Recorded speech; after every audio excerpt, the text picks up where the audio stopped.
E aí, Vitor Malcher aqui.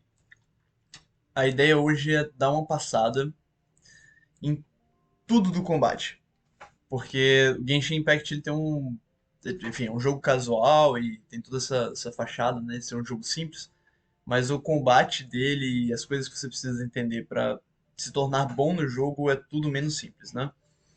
Então a ideia aqui hoje é tentar fazer esse vídeo em partes, para não ficar que nem o monstro que eu fiz da calculadora lá, do otimizador de artefato. Mas eu vou tentar fazer três vídeos cobrindo o básico, o intermediário e o avançado que você precisa saber para entender o combate do Genshin Impact.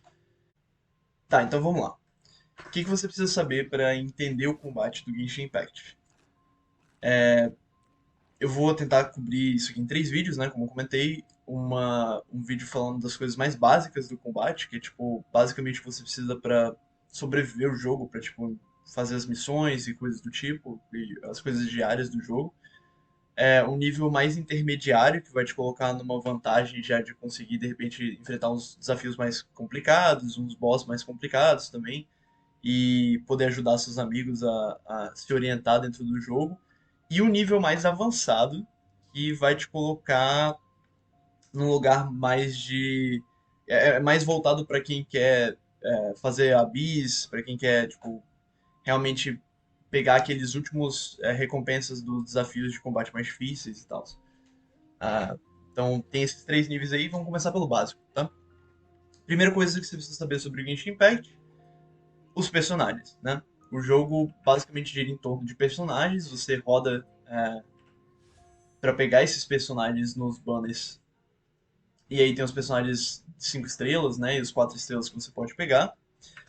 Basicamente, o que você precisa entender sobre eles? Assim, cada personagem tem um perfil de jogar, então tem personagem que é mais main DPS, que tem alguma capacidade de suporte, tem personagem que é sub DPS, né, que a gente chama que é a, que ataca de fora de campo, e tem personagem que é 100% voltado para ser suporte, para ajudar o time deles. Então os personagens têm perfis diferentes.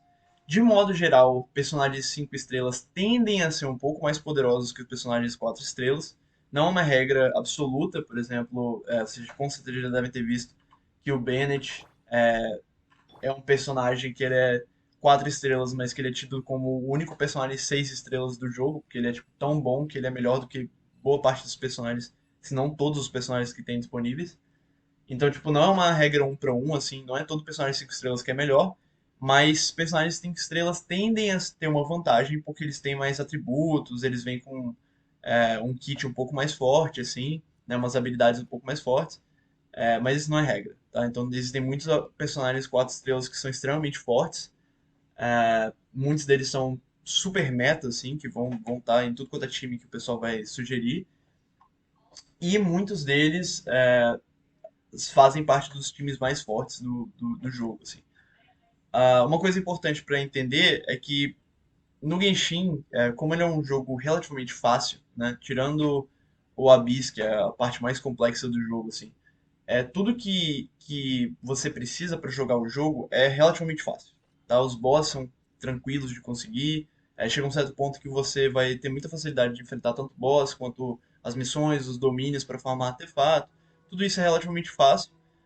E por conta disso, você não tem obrigatoriedade de jogar com nenhum personagem ou time específico. O pessoal costuma falar que todo personagem é viável, e de certa forma até porque os personagens que são muito fracos, tem como você pegar um time, o resto do time muito forte, e compensar por essa fraqueza desses personagens. Então, de fato, é verdade, todo personagem é viável. É possível você ver gente maluca colocando os personagens mais fracos do jogo, assim, né, entre aspas, no Abyss e ganhando e pegando todas as estrelas e coisas assim. Mas existem personagens que são mais fortes que os outros, que vão te dar um retorno melhor por tempo investido neles e, enfim, tem toda essa dinâmica, assim. Mas sim, tudo é viável, é, todo personagem pode se tornar poderoso o suficiente para enfrentar tudo que tem no jogo, basicamente. Então, com relação ao personagem, assim, segue muito uma lei de você realmente querer pegar os personagens que você gosta, sabe? Que você acha interessante, divertido de jogar. Eu pessoalmente acho isso mais importante do que necessariamente pegar uns personagens que são super meta e coisas assim. E aí, uma vez que você entende os personagens que você gosta mais, você consegue, tipo, priorizar os times deles que funcionam melhor e viabilizá-los pra jogar no jogo, assim. Vamos lá, todo personagem, então, tem basicamente os seus ataques básicos, que é só ficar apertando o botão. Tem o ataque carregado, que se você clica e segura, ele dá. Tem a skill elemental, que ela tem um cooldown básico, né? Ela vai, toda vez que você usa, ela fica um tempo sem poder ser usada. E essa skill elemental, ela é usada para gerar energia, né? Quando você bate, eu vou tentar mostrar aqui, você bate aqui e ela gera essas partículas de energia que vão carregar o seu burst, que é a skill especial, ela também tem um cooldown, mas ela precisa de energia para encher. Você pode ver que agora toda vez que eu pego a partícula de energia, ele vai enchendo o meu especial. Até que eventualmente eu vou estar com ele cheio. Beleza. Deixa eu dar também pra longe aqui. Tá.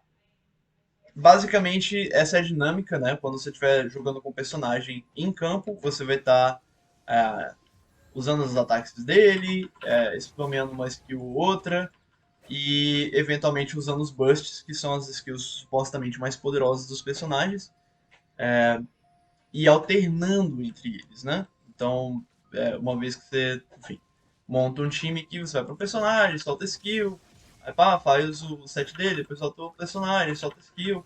Você vai ficar fazendo essa sequência e interagindo com esse kit dos personagens. E é a combinação e compreensão desse kit que vai eventualmente te tornar melhor no jogo. Personagens têm atributos, no geral, né? Eles já têm um atributo básico que vem com eles, mas eles também ganham atributos de armas e de artefatos. Então você pode equipá-lo com uma arma específica que vai dar determinados atributos ou bônus específicos, artefatos que dão atributos também.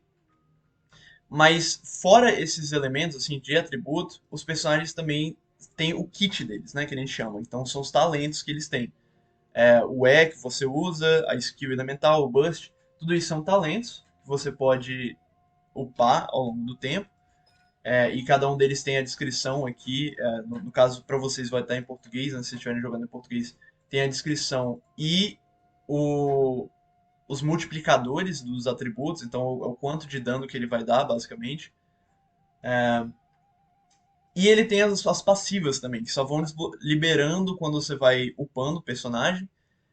Então, uma vez que você upa do personagem do nível 0 pro nível 20, ela vai liberar um talento, aí uma passiva, e depois no 40, eu acho, ele libera outra, depois no 60 libera outra. E. Não, se não me engano, é 40 e 60. E o nível do máximo dos talentos que você pode usar vai subindo com level também. Né? Então, basicamente, o personagem é isso. É esse kit, né, que vai estar parte dele bloqueado atrás de level, que você tem que upar para conseguir liberar todas as passivas e todos os níveis possíveis, né, e chegar no nível máximo, que nem eu botei aqui do ataque, do talento do Burst da minha rede.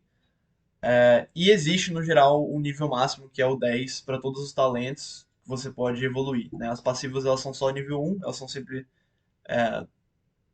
do mesmo jeito, tipo, uma vez que ela libera, ela já está no potencial máximo dela.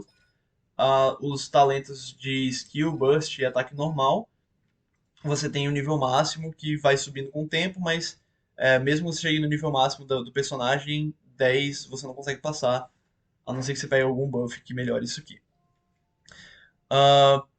Vamos lá tentar conversar um pouquinho sobre atributos, né? A gente comentou que os personagens principais têm os atributos básicos deles, mas existem os atributos, enfim, você pode modificar os valores desses atributos nos personagens botando armas e artefatos. Então é importante você entender o que os atributos fazem, porque nem todos eles são muito claros, né? Então vamos lá. O HP máximo é a quantidade de porrada que você pode levar, isso é muito óbvio, né? É a quantidade de vida que você tem. Ataque é basicamente o valor. é o valor base do seu dano. Então tudo que você dá, ou boa parte das habilidades que você usa, tendem a ser escaladas no ataque. Tipo, tem alguns personagens que escalam com HP, ou com vida, né?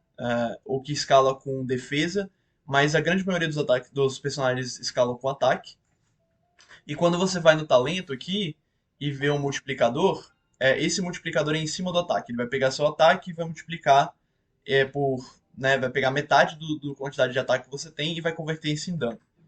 A fórmula é um pouco mais complicada, mas eu não quero adentrar nesse nível de complexidade ainda para esse vídeo, porque senão vai ficar muito grande.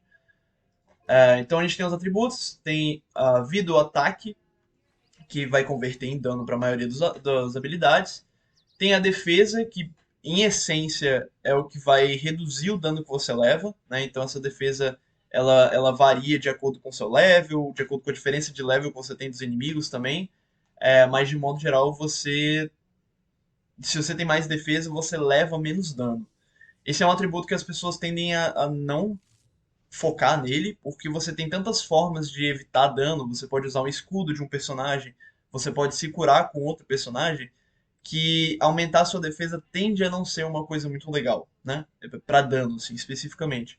A não ser que seu personagem escale com defesa, né? O dano dele seja aumentado pela defesa dele. Mas, caso contrário, as pessoas tendem a evitar a defesa com todas as forças, assim. Elemental Mastery é muito fácil de entender errado. No começo do jogo eu achava que Elemental Mastery era uma coisa que aumentava o seu dano elemental, no geral. Como se você tivesse dano físico que fosse escalado com ataque e Elemental Mastery fosse escalado com o dano elemental fosse escalado com Elemental Mastery. Não é esse o caso, tá? Elemental Mastery, ele vai fazer o seguinte, ele vai pegar uma reação elemental que você causa, e eu já vou entrar no que é uma reação elemental, mas isso vai ser pro intermediário, tá?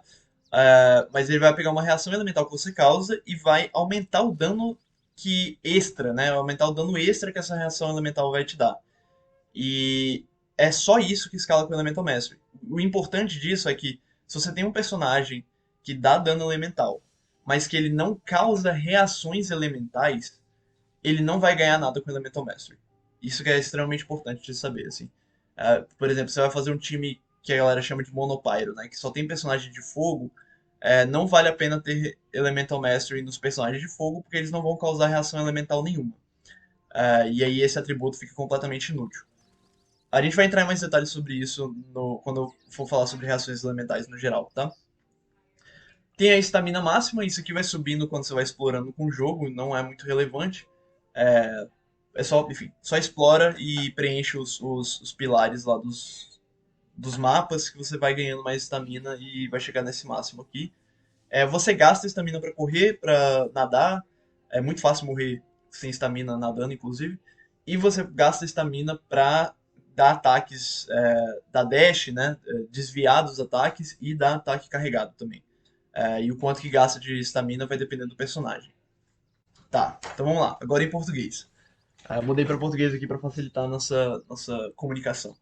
A taxa crítica, ela vai definir qual a chance que você tem de dar um ataque crítico. Beleza, bem padrão. O dano crítico vai falar o quanto que o seu ataque crítico vai dar de dano extra, né? Então, se dá 141%, quer dizer que ele vai pegar mais de uma vez o dano e dar um dano adicional, né? Então, se eu fosse dar 10 com um dano crítico, eu vou dar 24, que é 10 de novo mais 40%, né? Então, 4. Bônus de cura é basicamente o quanto você vai receber de cura a mais, ou quanto você vai dar de cura a mais, perdão. Então isso aqui é um atributo que é relevante para quem cura, né? Personagem que é de suporte que cura. Bônus de cura recebida é a mesma coisa, né? Só que para quem está recebendo. Então, no caso, se você tem um bônus de cura recebida, você pode ter um healer, né? Um suporte que é mais fraco e ainda assim ter uma cura maior. Esse é um atributo completamente ignorado, tá? Eu acho que não teve um momento na minha história de Genshin assim que eu quis pegar esse atributo. É capaz de ele até deixar de existir no jogo em algum momento, porque ele é realmente muito inutilizado. Recarga de energia é extremamente importante. E aí você, enfim, se você clica em alguns deles, eles têm a indicação, né? Recarga de energia é extremamente importante. O que ela faz? Ela vai pegar aquelas partículas de energia que você gera usando a sua skill, né, usando a sua habilidade, e vai multiplicar o quanto você ganha de energia de fato com ela. Então, quanto mais recarga de energia você tem, mais rápido você vai encher a sua habilidade especial, o seu burst, o seu ult, né, que a galera chama, e vai poder usar ele com mais frequência. Isso é extremamente útil, tá? Muita gente aí esquece, ignora completamente esse atributo, e aí fica tentando jogar e fica apanhando para carregar e usar as habilidades, porque não tem energia suficiente, tá? Então é importante prestar atenção nesse atributo e ter pelo menos o mínimo que o seu personagem precisa para estar usando o ult dele com frequência, né? O burst dele com frequência. Redução de recarga é um atributo também muito específico. Algumas habilidades do jogo vão reduzir o tempo que você demora para poder usar sua skill de novo, para poder usar seu burst de novo. Não é tão relevante, tá? Enfim, ele só afeta o tempo que você demora para poder usar uma skill de novo, ou um burst de novo. E a força do escudo é mais relevante para personagens que usam escudo, que isso aqui vai multiplicar o quanto que o seu escudo absorve de dano, então o quanto que você pode levar de porrada antes de perder o seu escudo completamente. E aí a gente entra na parte de tipo elemental, né? Que aí tem as resistências dos elementos, que nem a defesa entra nesse campo do. É relevante, pode te ajudar, pode te salvar, te fazer levar menos dano, mas ninguém foca nisso.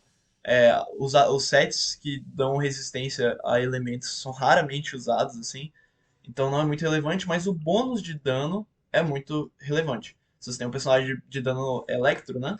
Um personagem que dá dano electro, é interessante que você tenha algum bônus de dano electro. No caso aqui, a Raiden ela ganha bônus electro tanto do artefato dela quanto de uma passiva que ela converte recarga de energia, recarga de energia em bônus de dano elemental. Então cada personagem vai ter sua particularidade, assim, não existe. Com relação a esses atributos no geral, não existe um valor que você olha e fala, eu tenho que chegar a pelo menos X de ataque, ou pelo menos tanto de taxa crítica, assim, muito, depende muito do tipo de personagem. Mas é uma boa forma, uma boa métrica de saber o quão forte seu personagem tá, é ver esses atributos no geral, assim. Por mais que a grande maioria dos jogadores foquem muito em taxa crítica e dano crítico, tem outros atributos que são relevantes também. E é isso, né? Basicamente a gente fechou os atributos por aqui. Eu vou passar agora só para falar um pouquinho sobre artefatos, tá? E qual é a relevância deles. Artefatos, eles são talvez metade do dano que você dá. Ter responsável por tipo, metade do dano que você dá. Ter artefatos do set certo, né? Do conjunto certo, e ter artefatos com atributos certos, né? Que pegaram, deram sorte no RNG lá e pegaram os atributos certos, tem um impacto brutal no desempenho do seu combate, assim. Mas eu não quero entrar muito em detalhe com relação aos atributos especificamente, porque eu quero falar isso mais numa parte um pouco mais intermediária ou avançada do vídeo. Então, só queria dizer que existem esses artefatos, eles são relevantes. No começo do jogo, você quer principalmente pegar o artefato certo com o status principal certo. Então, que taxa crítica, bônus de dano electro, porque esse aqui é o que tem o valor com maior impacto deles, né? A primeira coisa que você quer acertar é ter o set certo, que vai te dar o conjunto com o bônus específico daquele set, né, daquele conjunto. E você quer ter os atributos principais certos, sendo que a flor e a pena, eles sempre vêm com o mesmo atributo. A flor sempre vem com vida, a pena sempre vem com ataque. O Sand tem uma possibilidade, uma gama de possibilidade, mas ela é a única que pode vir com recarga de energia. O Goblet tem uma gama de possibilidades também, pode vir com vida, ataque, coisas do tipo, mas ele é o único que pode vir com dano, bônus de dano elemental. E o capacete também tem ataque, defesa, HP, mas ele é o único que pode vir com taxa crítica e com dano crítico. Então, se você está querendo algum desses atributos específicos, você tem que procurar desse tipo, né, esse slot de item especificamente. Que, assim, de modo geral, além disso, né, o que é bom saber sobre os artefatos? Eles têm raridade. Eu acho que eu não vou ter nenhum artefato. Ah, vou ter sim. Então eles têm raridade. Você começa o jogo dropando artefatos que são tipo nível uma estrela, duas estrelas. Eventualmente você começa a dropar bastante três estrelas. Chega um ponto que surgem os artefatos 4 estrelas no jogo, que aí ele já vem com sets que são um pouco mais impactantes, assim, principalmente os sets de endgame, né? Os sets que são usados no final do jogo, eles começam a aparecer como 4 estrelas. E tem a raridade 5 estrelas, que ela só passa a dropar a partir do 40, se eu não me engano, ou 35, a R, né? Do level de aventureiro. 35 ou 40. E depois do AR 45, você tem um drop garantido de 5 estrelas. Quando você vai fazer algum domain que dropa, né? Esse tipo de coisa. Ou um boss que vai dropar artefato, você começa a dropar garantido uns 5 estrelas. E é por conta disso que muita gente fala que é melhor deixar para tentar pegar artefato depois do AR 45, porque quando você chegar nesse ponto vai começar a dropar artefatos de qualidade mais alta e eventualmente isso vai ser um uso mais inteligente da sua resina, né? O que não quer dizer que você não pode farmar artefato antes, ou que você não pode se preocupar com o artefato antes, porque isso tem um impacto muito grande no seu dano. Então, você vai estar, antes do AR 45, você vai estar matando boss, você vai estar fazendo missão, você vai estar abrindo caixa, explorando, abrindo baú. E tudo isso vai te dar artefato, então você já vai ter alguns artefatos para você poder escolher, ver qual set que te dá a coisa mais útil para você e tentar montar seus personagens com esses itens antes de começar a farmar, né? A diferença entre eles é basicamente o máximo de atributo que cada um desses artefatos consegue pegar. Então, quanto mais raro é o artefato, maior a quantidade de atributo que ele vai dar, né? Artefatos de 3 estrelas podem ter um ou dois substatus, se eu não me engano. Artefato de 4 estrelas pode ter dois ou três substatus do início, assim, né? Já chegar na sua bag desse jeito. E artefatos 4 estrelas, 5 estrelas podem ter de 3 a 4 substatus, sendo 4 o máximo, né? E o que isso quer dizer é que você vai evoluir esses artefatos e a cada 4 níveis que ele ganha, ele vai ganhar um atributo novo ou vai aumentar um atributo que ele já tem, né? Então, deixa eu pegar um exemplo aqui. Esse daqui provavelmente começou com 3, eu não tenho certeza. Quando eu upei pro nível 4, ele abriu ataque percente, que foi o quarto. E aí depois a cada 4 níveis, então no 8, 12, 16 e 20, ele foi escolhendo um desses para melhorar, para aumentar. E aí, por conta disso que o Artefato 5 estrelas é muito forte, né? Porque ele não só tem mais oportunidade de aumentar os substatus que ele vem, mas ele vem com mais artefatos, com mais substatus no geral, e a quantidade que ele aumenta é maior também. Tudo isso para dizer, foca em Artefato 5 estrelas assim que você puder.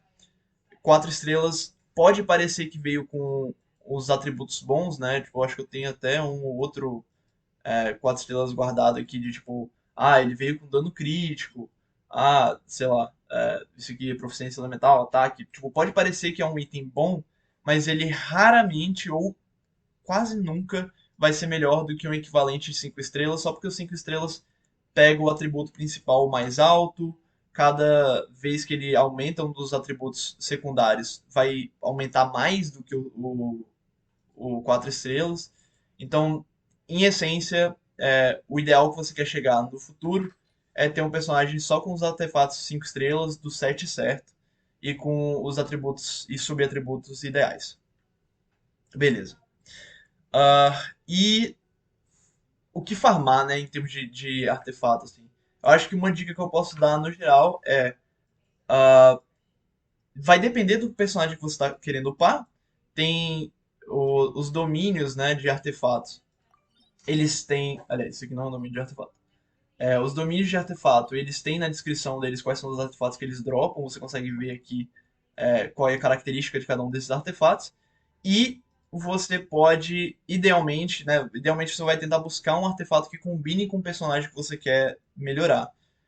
Mas de modo geral, esse artefato aqui do Pico de Vinger, né, que é o do Blizzard Strayer. Em português é Herói Invernal. Esse domínio aqui e o domínio de Inazuma do selo, cadê? Do selo da insulação, são dois domínios que são muito bons, porque são os quatro artefatos, né? Esses quatro aqui, esses dois aqui, e os dois do outro domínio, são artefatos que muitos personagens fortes usam. E muitos personagens secundários também podem usar.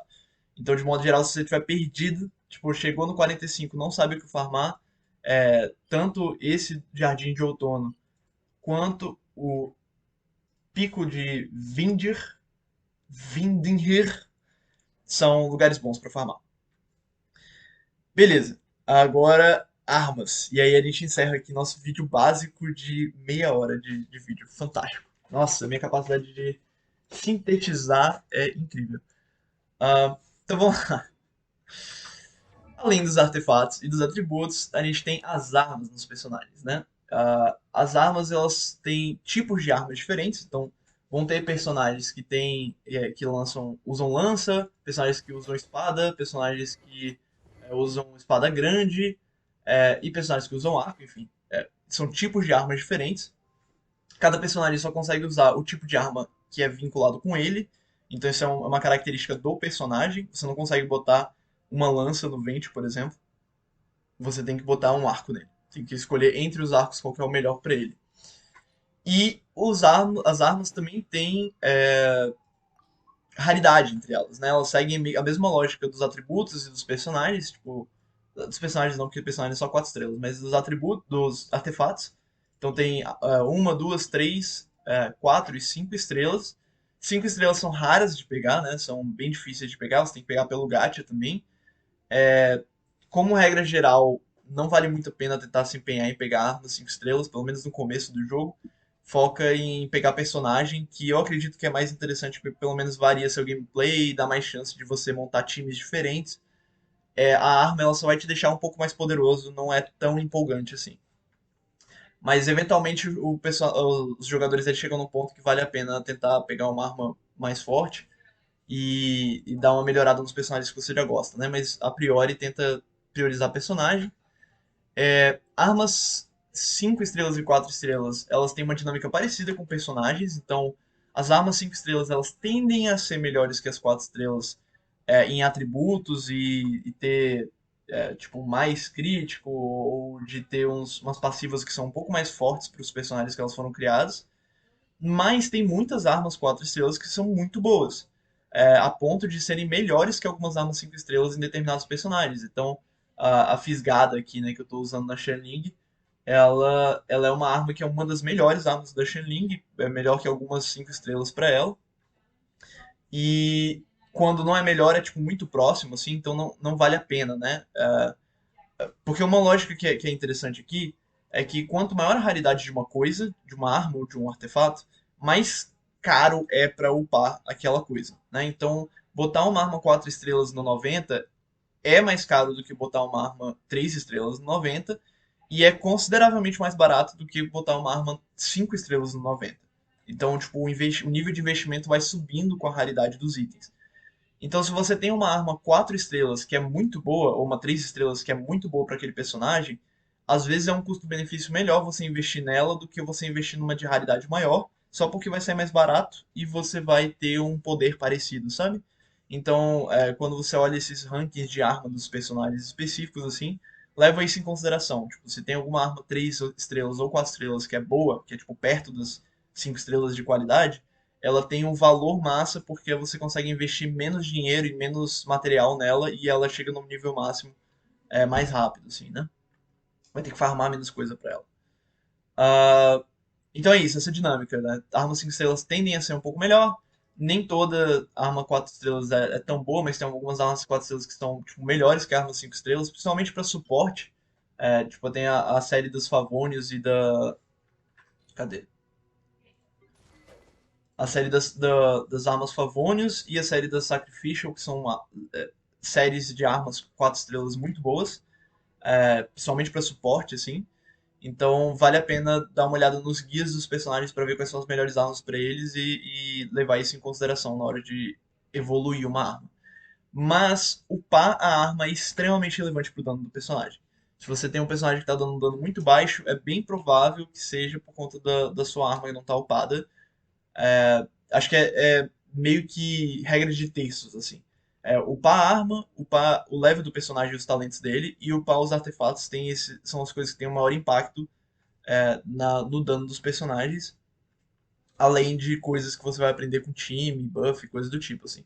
Então são coisas que você quer fazer e já resolver logo, sabe? Tipo, elas dão um aumento de dano garantido. Inclusive, né, tipo, arma e level de personagem, independente do que você fizer ou de quão sorte você tiver, o dano do seu personagem vai aumentar se você melhorar sua arma, se você melhorar seus talentos, né?